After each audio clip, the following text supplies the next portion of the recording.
Hello my dear students, तो स्वागत है आपका फिर से हमारे YouTube channel physics and nature में। और आज हम अपने इस वीडियो में बेटा पढ़ने जा रहे हैं अपना नेक्स्ट टॉपिक कर्व्स।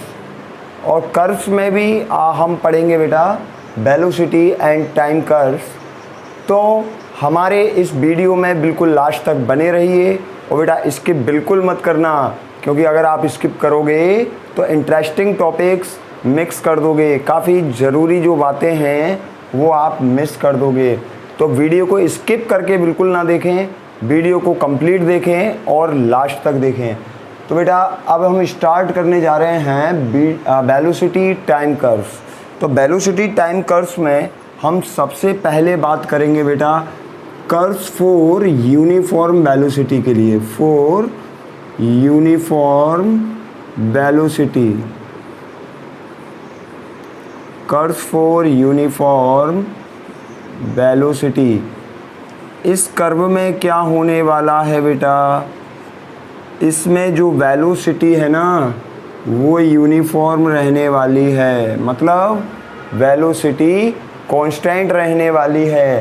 तो वही करना है हमें, एक एक्सिस पर तो रिप्रेजेंट करेंगे वेलोसिटी को और दूसरी एक्सिस पर रिप्रेजेंट करना है किसको, टाइम को, जैसा कि हम पहले करते आए हैं।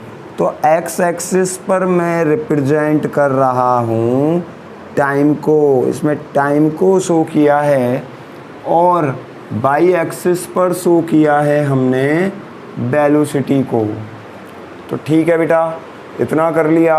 इसके बाद क्या करना है, वेलोसिटी को बनाना है कांस्टेंट, मतलब वेलोसिटी की वैल्यू कोई एक पॉइंट पर कांस्टेंट रह जाएगी। अब टाइम की वैल्यू लगातार बढ़ाते रहिए, चाहे 1 सेकंड के लिए, चाहे 2 के लिए, चाहे तीसरे सेकंड के लिए, चाहे चौथे सेकंड के लिए, वेलोसिटी ऑलवेज क्या रहेगा, कांस्टेंट रहेगा। तो हमें क्या मिलेगा, जैसे रेस्ट के लिए हमें ग्राफ मिला था उसके जैसा ही बिल्कुल एक्स एक्सिस के पैरेलल स्ट्रेट लाइन में क्या मिलेगा, कर्व मिलेगा।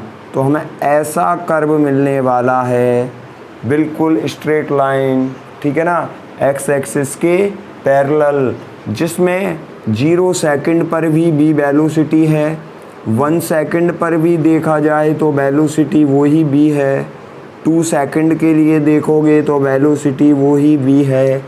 ऐसे ही आगे के लिए जितना भी टाइम चेंज होता जाएगा वेलोसिटी तो कांस्टेंट रहेगी। क्लियर है बेटा।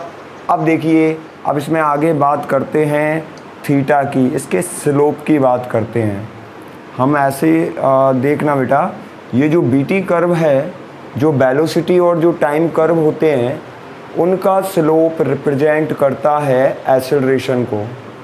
तो बेटा यहाँ जो है इसके स्लोप को कौन रिप्रेजेंट करेगा, ये एंगल रिप्रेजेंट करेगा जो एक्स एक्सिस के साथ में बन रहा है।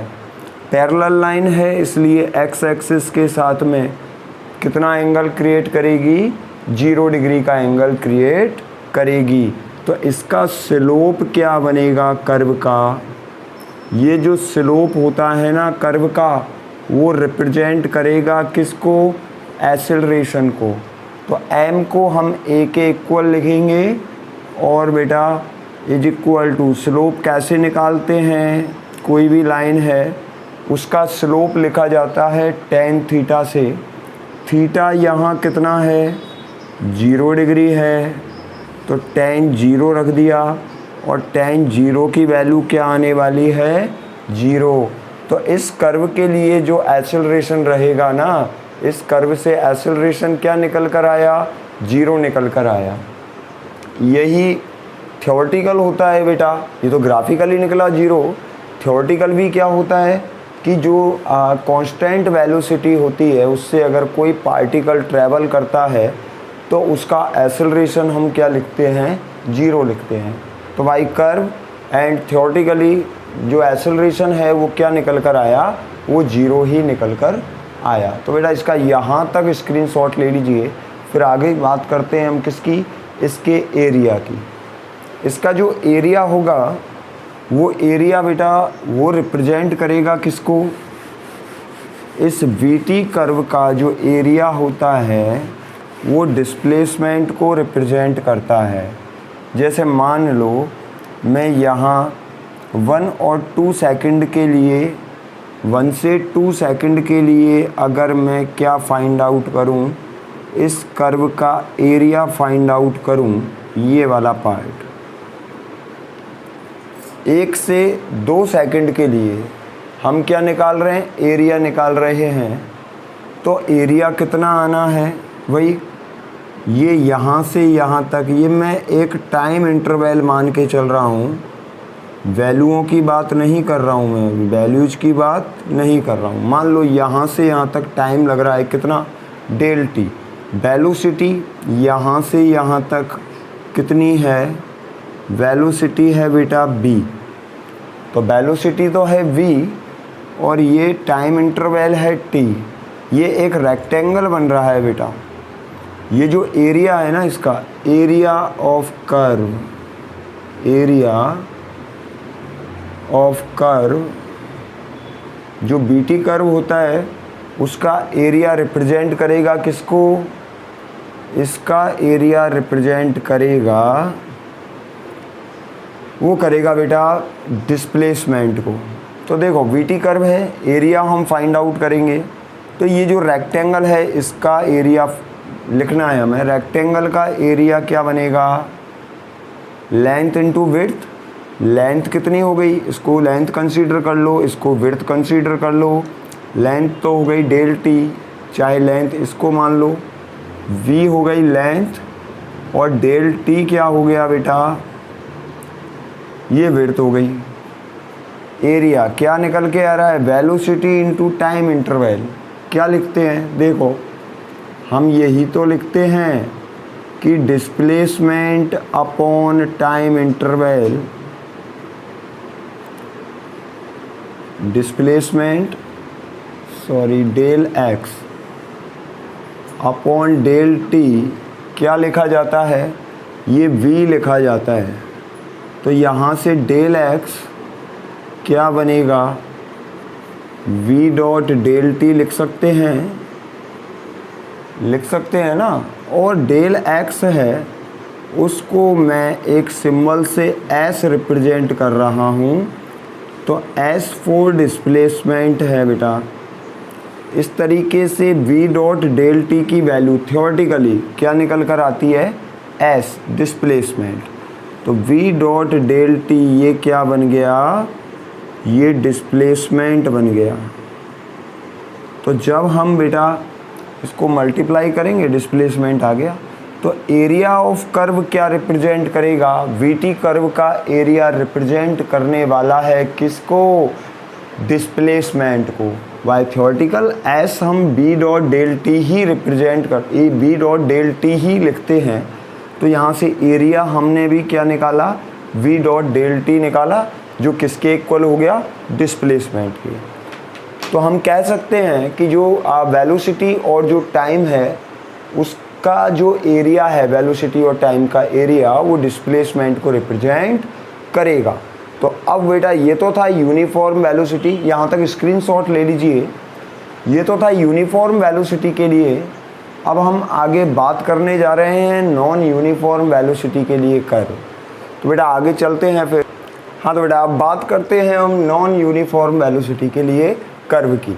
तो नॉन यूनिफॉर्म वेलोसिटी कर्व के लिए क्या करना है, कुछ नहीं करना, वही दो एक्सिस बनाने हैं। कैसे, वही एक्स और y axis non uniform velocity के लिए, ठीक है ना। एक में तो हम लिखेंगे किसको, इंक्रीजिंग में, और एक बनाएंगे हम किसके लिए, डिक्रीजिंग के लिए। एक इंक्रीजिंग के लिए और एक डिक्रीजिंग के लिए बनाएंगे। दो कर्व बनाने हैं बेटा। इस एक्सिस पर हमेशा t लिखूँगा, इस एक्सिस पर हमेशा b लिखूँगा, यहाँ b लिखा, यहाँ t लिखा। क्लियर है बेटा? इतना तो अब समझ ही गए कि T4 तो है टाइम और B4 है वेलोसिटी, तो इतना तो समझ में आ रहा है। अब देखो बेटा, अब हम बात करते हैं किसकी। सबसे पहले बात करते हैं कि कोई पार्टिकल है, कोई ऑब्जेक्ट है, अगर उसका एक्सेलरेशन लगातार क्या हो रहा है, इंक्रीज कर रहा है। एक्सेलरेशन अगर इंक्रीज कर रहा है या वो पार्टिकल एक्सेलरेट है, ये कह सकते हैं, तो हमें कर्व ऐसा मिलेगा। और अगर डिसेलरेट है, डीएसेलरेट है, तो हमें कर्व कुछ ऐसा मिलेगा। इसमें v की वैल्यू टाइम के रेस्पेक्ट में डिक्रीज करेगी और इसमें जो v की वैल्यू है वो क्या हो रही है, इंक्रीज कर रही है। तो ये जो कर्व होगा बेटा, ये होगा नॉन यूनिफॉर्म वेलोसिटी के लिए। नॉन यूनिफॉर्म वेलोसिटी के लिए नहीं, ये होगा नॉन यूनिफॉर्म एक्सेलरेशन के लिए।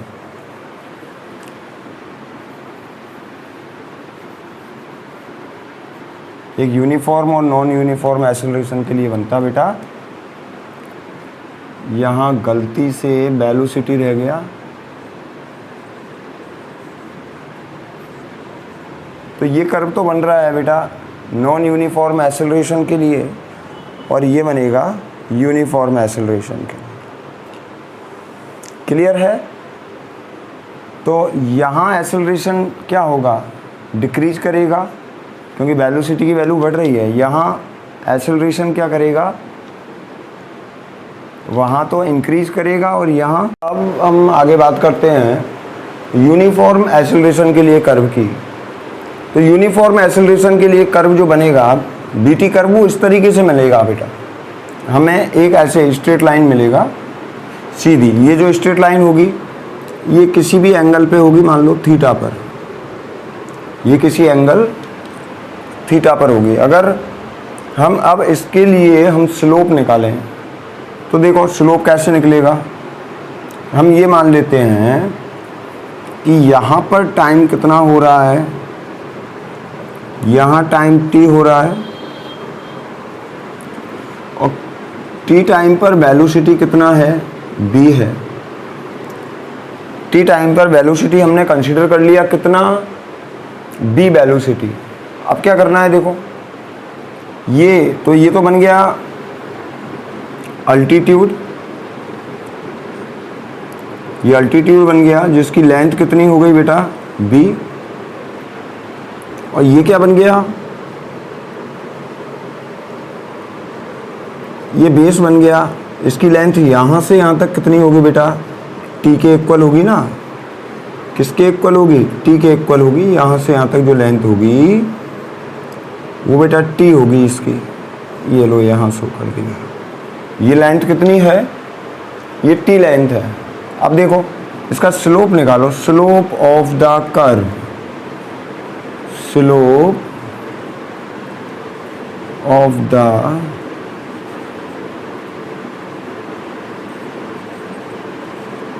Curve small m is equal to क्या निकलेगा, टेन थीटा। टेन थीटा क्या लिखा जाएगा बेटा, ये तो हो गया b और ये हो गया t, अल्टीट्यूड अपॉन बेस लिखा जाता है। तो ये लिख दिया हमने tan theta b upon t। किसको रिप्रेजेंट करता है, एक्सेलरेशन को, a को रिप्रेजेंट करेगा। तो स्लोप है ना, ये जो कर्व का स्लोप है वो रिप्रेजेंट करेगा बीटी कर्व का स्लोप, किसको, ए को। यहाँ ए क्या है, एक्सेलरेशन है, ए है बेटा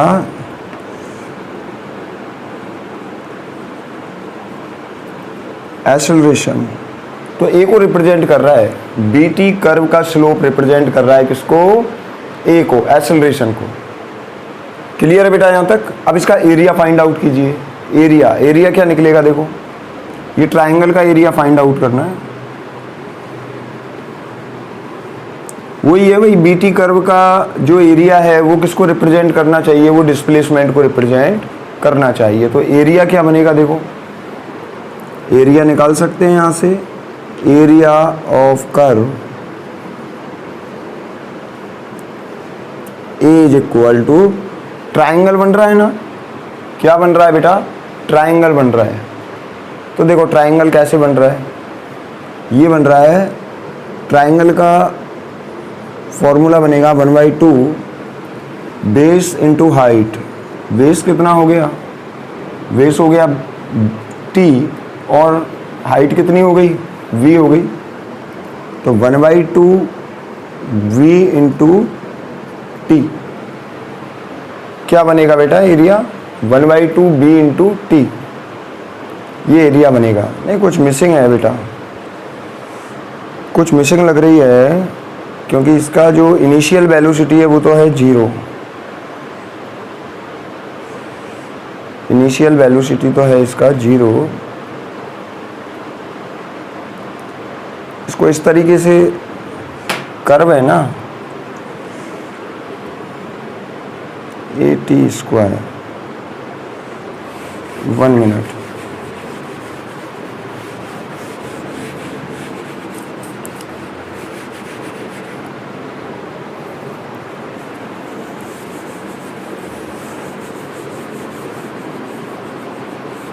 इसके लिए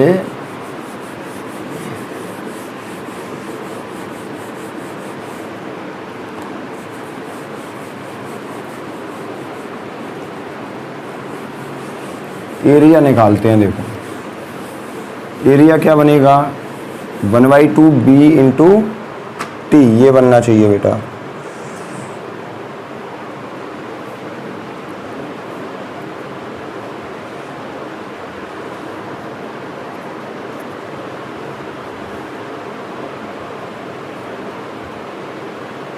AT इंटू टी बनेगा बेटा।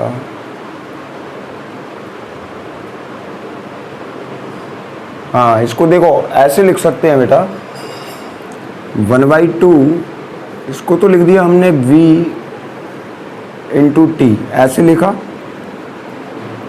क्या लिखा, v इंटू टी। तो वेलोसिटी, वेलोसिटी क्या लिख सकते हैं भाई, हम एक्सेलरेशन लिखते हैं ना, v इंटू टी, ऐसे लिखा जा सकता है।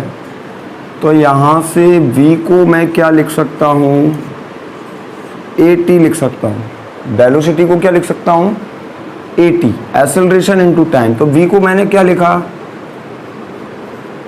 v को लिखा acceleration into time means AT, और t कितना बन गया, 1/2 AT²। और डिस्प्लेसमेंट का देखो फॉर्मूला चलता है बेटा, since displacement s is equal to ut plus 1/2 AT², ये चलता है। लिखते हैं ना हम फॉर्मूला, सेकंड इक्वेशन लिखते हैं, second equation of motion, displacement s is equal to लिखा जाता है ut प्लस 1/2 AT²। अब यहाँ u की वैल्यू क्या है, according to graph, u initial velocity कितना है, 0 है। इनिशियल वेलोसिटी क्या है, 0 है। तो वो इस पूरे टर्म को क्या कर दिया है उसने, 0 कर दिया है। इस ut को क्या कर दिया है उसने, 0 कर दिया है। क्या बचा, केवल 1/2 AT²। तो ये वैल्यू किसकी है, s की वैल्यू है। तो इसको मैं क्या लिख सकता हूँ, 1/2 AT² को s रिप्रेजेंट कर सकता हूँ, जब u की वैल्यू क्या है, 0 है, इनिशियल वेलोसिटी क्या है, 0 है।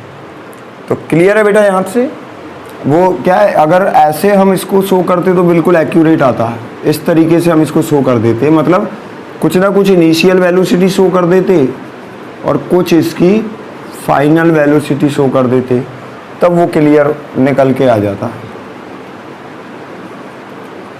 t इज इक्वल टू 0 पर और t पर क्या शो कर देते, b शो कर देते। अगर ऐसा ग्राफ हम शो करते, रिप्रेजेंट करते, तब वो बिल्कुल एक्यूरेट ut प्लस 1/2 AT² निकल कर आ जाता। तो क्लियर है बेटा। ये जो कर्व था वो था नॉन यूनिफॉर्म एक्सेलरेशन के लिए। अब हम बात करेंगे ये जो कर्व था वो था यूनिफॉर्म एक्सेलरेशन के लिए। अब हम बात करेंगे किसकी, नॉन यूनिफॉर्म एक्सेलरेशन की। तो नेक्स्ट जो कर्व है बेटा वो पढ़ेंगे हम, कौन सा, नॉन यूनिफॉर्म एक्सेलरेशन कर्व। हाँ तो बेटा अब हम बात कर रहे हैं किसकी, नॉन यूनिफॉर्म एक्सेलरेशन कर्व की बात कर रहे हैं। तो नॉन यूनिफॉर्म एक्सेलरेशन कर्व में जो एक्सेलरेशन है वो कांस्टेंट नहीं रहेगा, वो या तो इंक्रीज करेगा और या फिर डिक्रीज करेगा। तो सबसे पहले हम बात करते हैं इंक्रीजिंग कर्व की, जिसमें एक्सेलरेशन लगातार इंक्रीज कर रहा है। कैसे कर रहा है, देखो जैसे जैसे हम कर्व लाइन पर चलते हैं, कर्व की लाइन पर चलते हैं, स्लोप क्या होगा, बढ़ेगा। थीटा की वैल्यू क्या करेगी, इंक्रीज करेगी।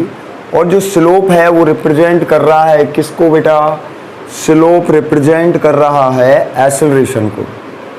तो फर्स्ट जो कर्व मैंने शो किया है, इस कर्व में, कौन से में, इस वाले जो कर्व में थीटा की वैल्यू लगातार इंक्रीज कर रही है। थीटा यहाँ बात करें, अगर मैं यहाँ एक टेंजेंशियल लाइन ड्रॉ करूँ, जैसा मैंने पहले बताया था अपने इससे पहले वाले वीडियो में, यहाँ थीटा की वैल्यू क्या है, कम है। यहाँ थीटा की वैल्यू, यहाँ एक टेंजेंशियल लाइन ड्रॉ करूँ, एक्स एक्सिस से एंगल देखूँ तो ये एंगल थोड़ा बड़ा हो जाता है, ऐसे यहाँ से बढ़ गया। तो जब थीटा की वैल्यू इंक्रीज कर रही है, टेन थीटा की वैल्यू क्या करेगी, इंक्रीज करेगी, क्योंकि टेन थीटा की वैल्यू डिपेंड करती है किस पर, थीटा पर। थीटा की वैल्यू इंक्रीज करेगी, टेन थीटा की वैल्यू इंक्रीज करेगी, और टेन थीटा की वैल्यू जैसे ही इंक्रीज करेगी, slope of curve will be increases, slope of curve increases.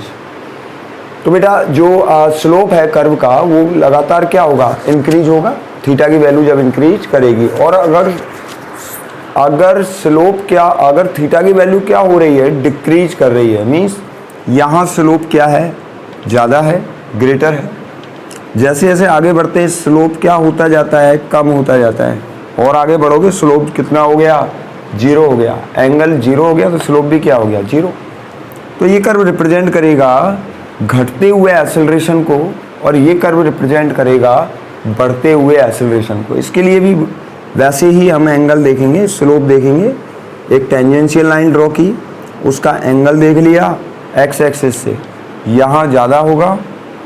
इस पॉइंट पर जब आप पहुँचोगे, वही टेंजेंशियल लाइन ड्रॉ कीजिए, एक्स एक्सिस के साथ एंगल देखिए, देखो घट गया ना, डिक्रीज हो गया। इस पॉइंट पर डिक्रीज हो गया, इसको P मानूँ, इसको Q मानूँ, तो Q पॉइंट पर क्या होगा, डिक्रीज हो जाएगा। इसलिए पॉइंट Q पर एक्सेलरेशन भी क्या होगा, डिक्रीज होगा, क्योंकि एक्सेलरेशन डिपेंड करेगा किस पर, स्लोप पर। ठीक है बेटा, तो उम्मीद करता हूँ यहाँ तक आपको क्लियर होगा। स्क्रीनशॉट ले लीजिए, फिर आगे और भी कर्व्स हैं उन पे बात करेंगे, और बाकी का वही रहना है बेटा। इसमें भी वही स्लोप तो रिप्रेजेंट करेगा एक्सेलरेशन को, और इसका जो एरिया है वो रिप्रेजेंट करेगा किसको, डिस्प्लेसमेंट को। तो बेटा बने रहिए वीडियो पर। अब हम आगे बात करने जा रहे हैं किसकी, एक्सेलरेशन और टाइम कर्व्स की। अब हम आगे बात करेंगे एक्सेलरेशन और टाइम कर्व्स की। हाँ जी, तो बच्चों नेक्स्ट जो है अपने कर्व्स हैं वो है कौन से, एक्सेलरेशन एंड टाइम कर्व्स। दो कर्व्स हैं मैंने जो यहाँ ड्रॉ किए हैं, यहाँ प्लॉट किए हैं। ये तो है किसके लिए, for uniform acceleration, constant acceleration या यूनिफॉर्म एक्सेलरेशन के लिए, और ये है इंक्रीजिंग एक्सेलरेशन के लिए।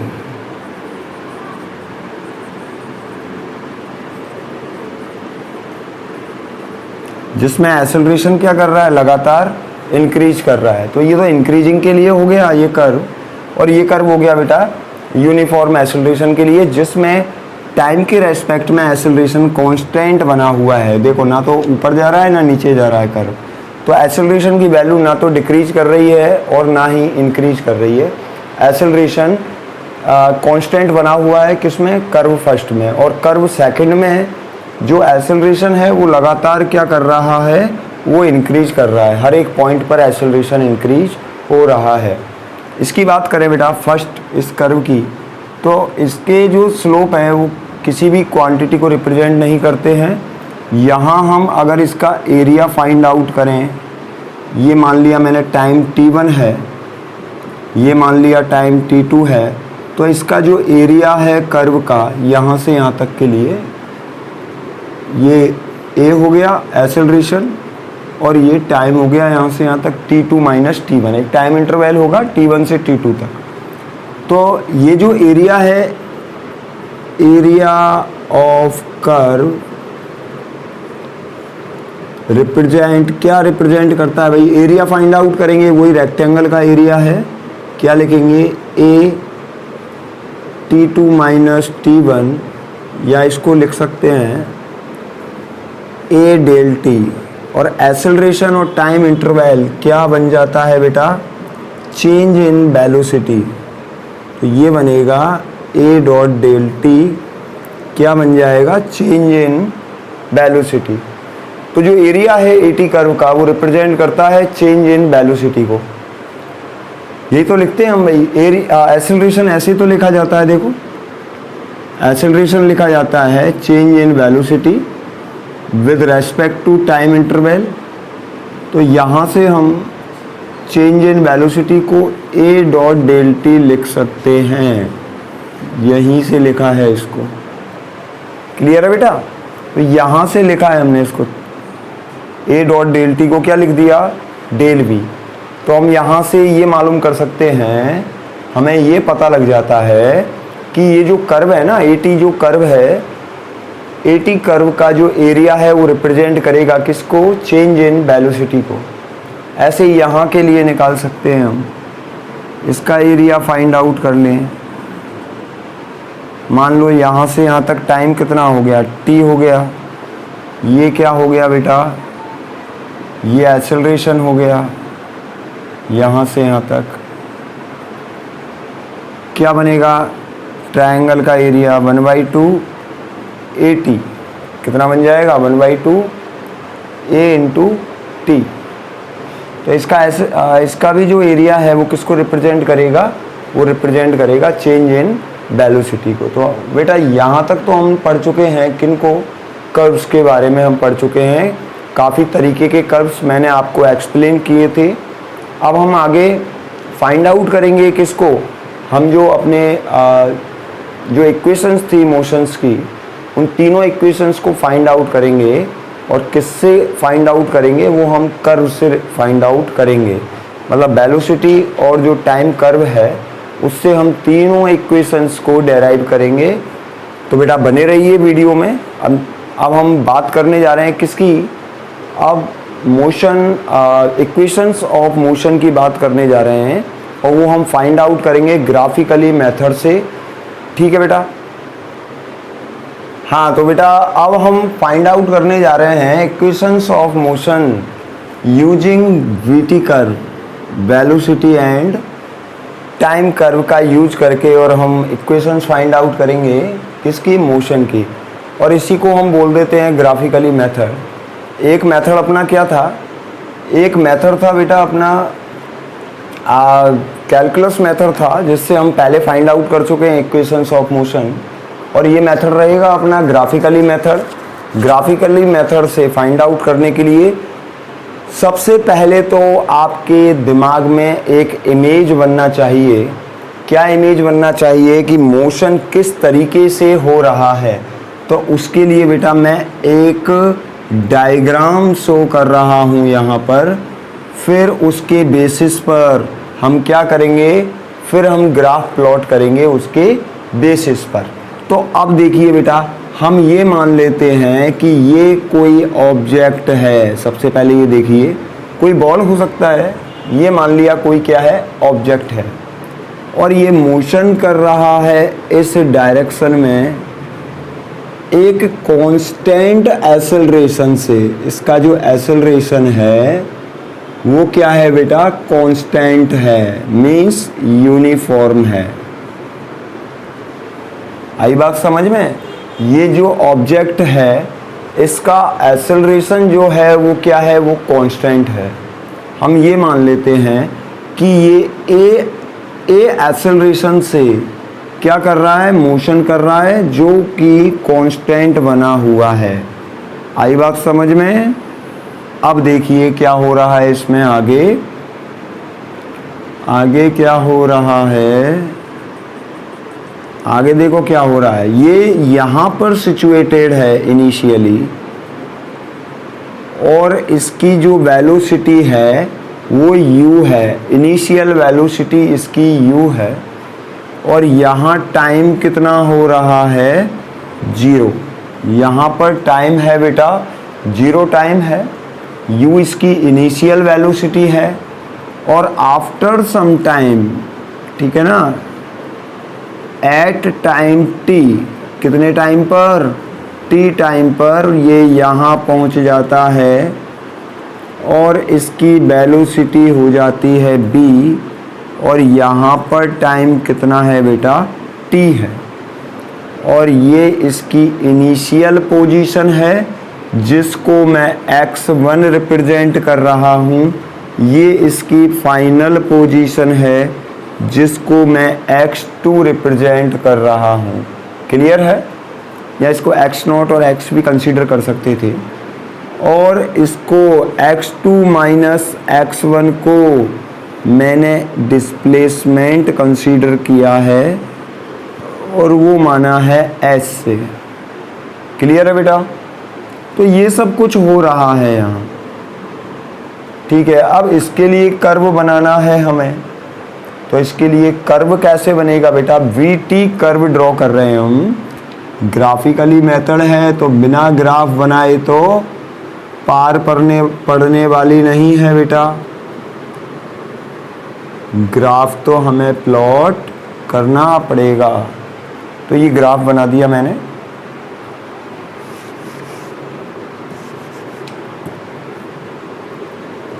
एक्सिस ड्रॉ की, पहले सबसे पहले एक्सिस ड्रॉ की बेटा।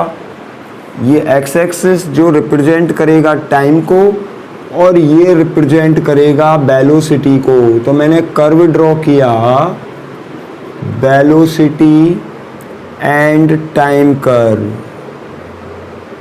एक बार अगर ये अच्छे से समझ में आ गया ना, फिर इसको नहीं भूलने वाले आप। तो मैंने कर्व ड्रॉ कर दिया, वेलोसिटी एंड टाइम कर्व। मैं पहले क्या कर रहा हूँ, इसकी इनिशियल वेलोसिटी मान रहा हूँ t इज इक्वल टू 0 पर। तो यहाँ t इज इक्वल टू 0 है टाइम, ये t इज इक्वल टू क्या हो गया, 0 टाइम हो गया। यहाँ इनिशियल वेलोसिटी कितना है बेटा, u है, तो ये इनिशियल वेलोसिटी हो गया u, मीन्स ये u है। इसका मतलब समझे कुछ, इसका मतलब ये है बेटा कि यहाँ से और यहाँ तक जो वेलोसिटी है, ये जो लेंथ है वो कितनी है, u है। t इज इक्वल टू 0 पर वेलोसिटी कितनी हो गई, u हो गई। अब टाइम t पर, यहाँ पर ये मैं मान लेता हूँ कितना टाइम हो रहा है यहाँ, t सेकंड पर। यहाँ वेलोसिटी हो जाती है b, ये वेलोसिटी मैंने रिप्रेजेंट कर दी b से। अब ये वाली जो लेंथ है इस पॉइंट से और यहाँ तक, ये कितनी हो गई बेटा, ये हो गई ना b, ये वाली लेंथ कंप्लीट, ये b, ये हो गई कितनी u, और ये b कब हुई है, ये टाइम t पर हुई है। तो यहाँ कहीं ऐसे। और एक्सेलरेशन क्या है, ये पॉइंट यहाँ आएगा t टाइम पर, b वाला पॉइंट यहाँ आ जाएगा। अब एक्सेलरेशन है कांस्टेंट, तो कांस्टेंट एक्सेलरेशन के लिए जो BT कर्व हमें मिला था वो कैसा मिला था बेटा, BT कर्व हमें कांस्टेंट एक्सेलरेशन के लिए कुछ ऐसा मिला था, ये मिला था हमें कर्व कांस्टेंट एक्सेलरेशन के लिए। एक बार कर्व देखना बेटा, कर्वों को एक बार और देखना, कैसा मिला था हमें, ऐसा मिला था। t टाइम पर जो वेलोसिटी है वो कितना शो कर रहा है, ये b वेलोसिटी शो कर रहा है, उसी के सामने ही है ये पॉइंट। तो कितना वेलोसिटी शो कर रहा है, ये देखो यहाँ से मिला के देख लो इसको, कितना वेलोसिटी शो किया, b वेलोसिटी शो कर रहा है यहाँ t टाइम पर। इसको मैं बेटा यहाँ मिला रहा हूँ इसका स्लोप देखने के लिए, ये x एक्सिस के जैसी है। ये क्या होगा, ये इसका एंगल होगा थीटा, कर्व का एंगल हो जाएगा बेटा। और एक बात बताइए, ये यहाँ से यहाँ तक जो डिस्टेंस है वो u है, ये u रहने वाली है, ये ये जो कितनी है ओवरऑल, यहाँ से यहाँ तक b है, तो ये जो रिमेनिंग जो लेंथ है वो कितनी बच गई, वो हो गई बेटा b minus you. Overall length में से इतनी, ये जो ओवरऑल लेंथ है यहाँ से यहाँ तक, इस ओवरऑल लेंथ में से हमने ये वाली लेंथ को सब्सट्रैक्ट कर दिया। इस ओवरऑल लेंथ में से ये वाली लेंथ को हटा देंगे तो ये कितनी बचेगी बेटा, ये बचेगी कितनी, b माइनस यू। क्लियर है, ये आ गई कितनी, b माइनस यू। ये लेंथ कितनी होगी, ये t टाइम के इक्वल होगी। तो यहाँ से और यहाँ तक जो लेंथ है वो कितनी बनने वाली है, वो t बनने वाली है सर। ठीक है बेटा, तो ये जो लेंथ है वो हो गई t, ये हो गई यहाँ से यहाँ तक b माइनस यू, ये हो गई कितनी, u। अब लगा दो बेटा, फॉर्मूले लगाइए, अप्लाई कर दीजिए और बस फिर हो गया। क्या है, कुछ नहीं है। तो बताओ सबसे पहले क्या फाइंड आउट करना है, सबसे पहले फर्स्ट इक्वेशन ऑफ मोशन हमें फाइंड आउट करना है। डायग्राम बना लीजिए फिर आगे चलते हैं। बनाना क्या है, स्क्रीनशॉट ले लीजिए फिर आगे चलते हैं। हो गया, ठीक है बेटा।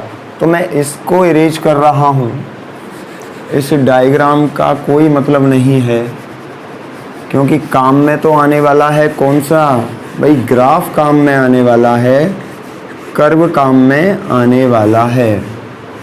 वीडियो में बने रहिए बेटा, अभी स्किप नहीं करना, अभी आगे देखो क्या क्या होता है। तो बेटा मैं सबसे पहले क्या फाइंड आउट कर रहा हूँ, सबसे पहले फाइंड आउट कर रहा हूँ first equation of motion. First equation of motion कैसे फाइंड आउट कर सकते हैं हम, बताओ बेटा।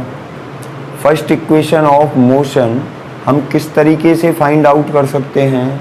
हमने बेटा एक्सेलरेशन पढ़ा था कि नहीं पढ़ा था, एक्सेलरेशन पढ़ा था। सिंस एक्सेलरेशन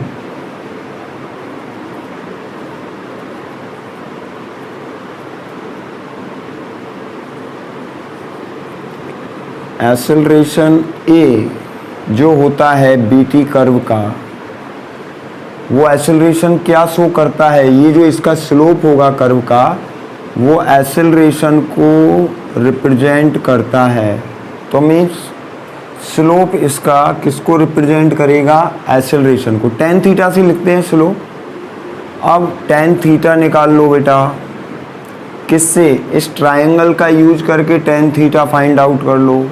क्या आएगा, altitude means b minus you and length of base कितनी है, t है, ये आ जाएगा। b minus you find out करोगे, इसको क्रॉस मल्टीप्लाई किया, क्या बन गया, 80। क्लियर है बेटा, ये क्या बन गया 80।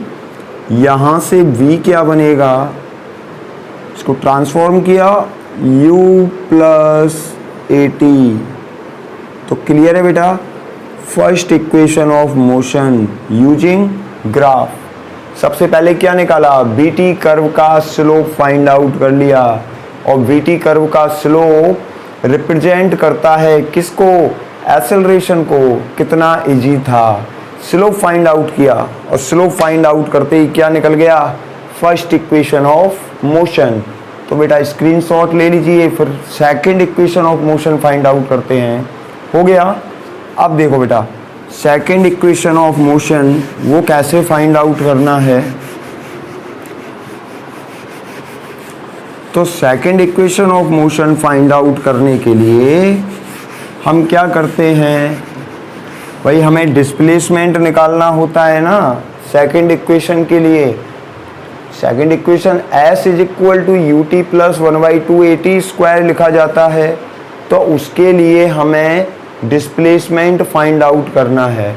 तो बेटा डिस्प्लेसमेंट फाइंड आउट करने के लिए क्या करना है बताओ, वीटी कर्व का एरिया लिखना पड़ेगा। वीटी कर्व का एरिया हमें फाइंड आउट करना पड़ेगा। तो वीटी कर्व का एरिया देखो कितना है, एक्स एक्सिस के साथ में जो ये कर्व ड्रॉ करना जो एरिया है जितना एरिया कवर्ड कर रहा है, ये देखो ये एरिया जो एक रेक्टेंगुलर है, एरिया नंबर फर्स्ट ऐसे लिख दूं, एरिया नंबर फर्स्ट, और ये एरिया नंबर सेकंड। दो एरिया हो गए बेटा हमारे पास। एक तो हो गया किसका, रेक्टेंगल का एरिया, और एक एरिया हो गया किसका, ट्रायंगल का एरिया। दोनों के एरियाज निकालिए और दोनों को ऐड कर दीजिए। ऐड करते ही क्या निकल जाएगा, डिस्प्लेसमेंट निकल जाएगा। तो हम ये निकाल सकते हैं, देखो area of curve represents the displacement.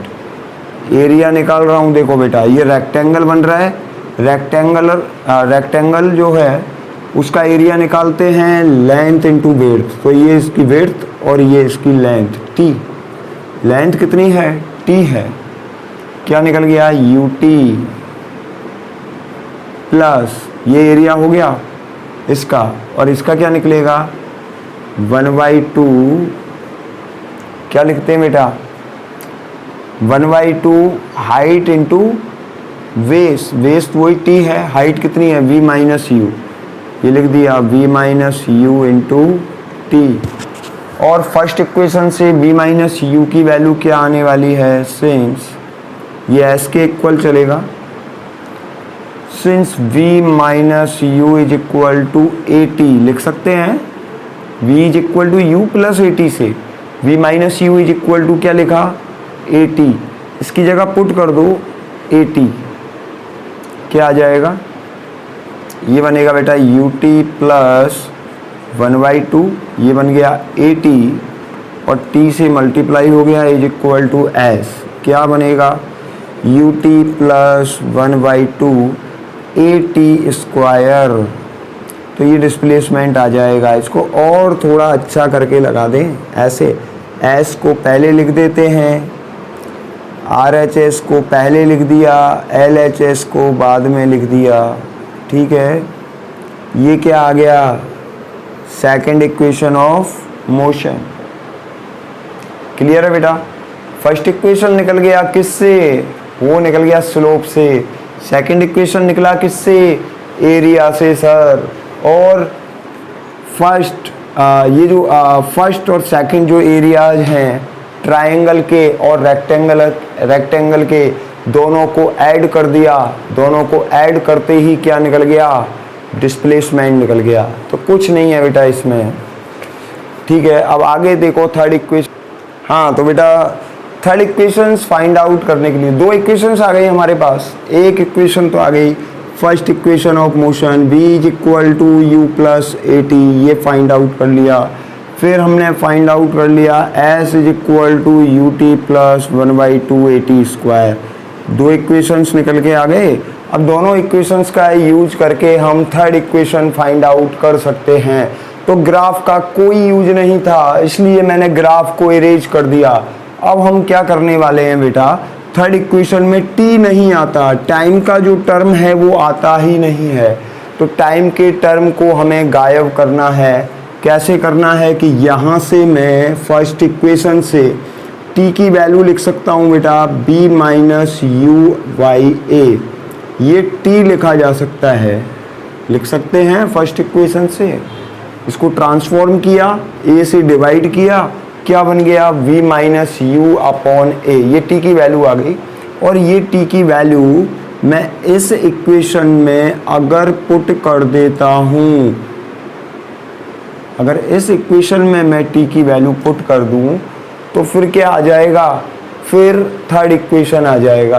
तो देखो बेटा ये इसमें पुट करता हूँ, s की जगह तो s ही चलने देता हूँ, s की जगह तो s है, u t की जगह क्या लिखा बेटा, t की जगह लिखा v माइनस यू वाई ए, ये लिख दिया, प्लस 1/2, a की जगह a है और t square v minus you upon a का होल स्क्वायर, ये बन गया। अब क्या करना है, अब कुछ नहीं करना, मल्टीप्लाई करना है, सॉल्व करना है, और क्या रह गया बेटा, दोनों से b minus U by A, b minus U by A क्या आ सकता है, कॉमन आ सकता है, लेकिन कुछ मतलब नहीं निकलेगा। मल्टीप्लाई करो आप तो डायरेक्ट, क्या कीजिए, मल्टीप्लाई कीजिए, u b minus u square by a plus 1/2a as it is. इसका होल स्क्वायर ओपन कर लो बेटा, क्या बनेगा, v square minus 2ub plus का u स्क्वायर अपॉन में a square, whole square open किया, a टू a क्या हो गया, कैंसिल हो गया, एक a बच गया नीचे, इसको मिला के लिख दें बेटा, ये तो 2a बनेगा, यहाँ a बनेगा, तो ये 2 से मल्टीप्लाई हो जाएगा। एलसीएम लेके अगर इसको करें तो यहाँ आना चाहिए 2a, एलसीएम ले लिया दोनों टर्म्स से, एलसीएम आ गया कितना, 2a, कितना बचेगा बेटा 2, इसका इसमें डिवाइड किया 2, तो 2 को इससे मल्टीप्लाई कर दिया, क्या आएगा 2ub माइनस 2u स्क्वायर। बेटा एलसीएम लिया है, ध्यान रखना, इधर से बचना चाहिए b square minus 2ub and plus का u square, 2ub two 2ub cancel, और ये बचेगा b square minus u square upon 2a। इधर चल रहे हैं बेटा अब, ठीक है, तो s इज इक्वल टू क्या आना चाहिए, s इज इक्वल टू आना चाहिए बेटा, इधर से तो बन गया, देखो माइनस का 2u स्क्वायर में से एक u स्क्वायर गया, कितना बचा, माइनस का u स्क्वायर, तो v square minus u square तो ऊपर से बच गया, बस v square minus u square ऊपर बच गया, नीचे बच गया बेटा 2a, इसको क्रॉस मल्टीप्लाई किया, v square minus u square upon 2as आ गया, और u स्क्वायर को ट्रांसफॉर्म कर दिया, तो ये थर्ड इक्वेशन अपना निकल कर आ गया, v square is equal to u square plus 2as। Clear है बेटा, कुछ नहीं है, कैलकुलेशन किया है तो इतना कैलकुलेशन तो आपको आना चाहिए। एलसीएम ले लिया पहले, एलसीएम लेने के बाद उसको कैलकुलेट किया है, जो टर्म कट गई उसको काट दिया, जो बच गई उसको छोड़ दिया, तो ये टर्म बचेंगी हमारी, इनको अलग कर लेते हैं सेपरेट, ऐसे, ठीक है बेटा। तो इसका स्क्रीनशॉट ले लीजिए, क्लियर है। तो बेटा उम्मीद करता हूँ मैंने आज जो आपको यहाँ इस वीडियो के माध्यम से पढ़ाया आपको सही ढंग से समझ में आया होगा। अगर कुछ कंसेप्ट समझ में नहीं आते हैं या कहीं जल्दबाजी दिखा देता हूँ मैं, तो उनको आप कंसेप्ट में लिख सकते हो, मैं उसको दोबारा रिवाइज कर दूंगा या उसको और बेटर तरीके से आपके सामने रिप्रेजेंट करूंगा। तो बेटा बने रहिए, हमारे वीडियोज़ को ज़्यादा से ज़्यादा लाइक कीजिए, सब्सक्राइब कीजिए चैनल को, ताकि हमें और ज़्यादा एनर्जी गेन हो सके। आप जितना हमें पसंद करोगे, आप जितना हमसे जुड़ोगे, हमारी एनर्जी उतनी ही ज़्यादा इंक्रीज होगी। तो बने रहिए बेटा, आगे और भी इंटरेस्टिंग टॉपिक्स और भी इंटरेस्टिंग कंसेप्ट्स आने वाले हैं, और उनमें और भी ज़्यादा मज़ा आने वाला है, क्योंकि ये जो टॉपिक्स हैं ये इतने इंटरेस्टिंग नहीं है, लेकिन आगे जो प्रोजेक्टाइल मोशन आएगा उसमें और भी मज़ा आने वाला है बेटा। वीडियो पर बने रहिए, हम और भी अच्छे अच्छे वीडियो आपके सामने लाने वाले हैं। चैनल को सब्सक्राइब कीजिए। Thank you.